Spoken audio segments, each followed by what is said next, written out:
frustration turn into elation as you turn your head to self-isolation decoration.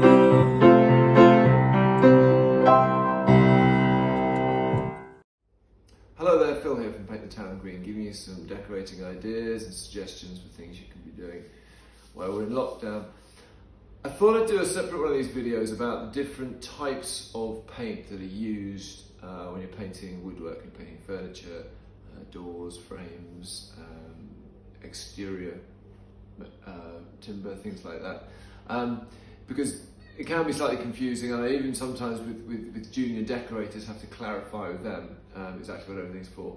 So you've basically got three paints that you will use to build up the layers when you're painting woodwork. They are primers, undercoats and top coats. Each of them has basically two purposes, or two main things that they do, and they're all slightly different. If they're used in the wrong order, or one of them is not used at all, it can cause problems with the longevity of the work. So to run through them really quickly, and hopefully this will be a useful thing. Primers. Primers are used to prepare areas or surfaces so that they can be painted onto. Now you get different types of primers, you get wood primer, you get metal primer, and we've talked on other videos about primers that will take you from an oil-based paint that you can then paint a water-based on top of it, but they will prepare the area. I'm reluctant to use the word stabilise because that's a whole other thing we use to stabilise it, but they'll prepare a surface and they will also then give you a surface you can paint onto. So those are its two things, to prepare a surface and then give you a surface you can then paint onto. Next we have undercoats, okay? Undercoats do two things. They cover up, so they always have, we call it opacity in decorating. It basically means coverage, so it gets rid of whatever's underneath it. You don't see that colour and you see the new colour. So undercoats are usually quite thick. One of their main purposes is to cover up and give you a base of colour, and they also give you a surface to paint onto.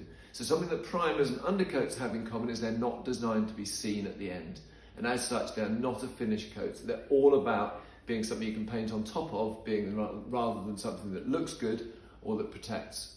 Okay, and then you have your finish coat, which is usually an eggshell or a gloss, or it could be a satin. Okay, and what these are designed to do is to look good and protect. So basically it's the finish. They're designed to present a finish, and they also have a degree of opacity to them, so to cover things up.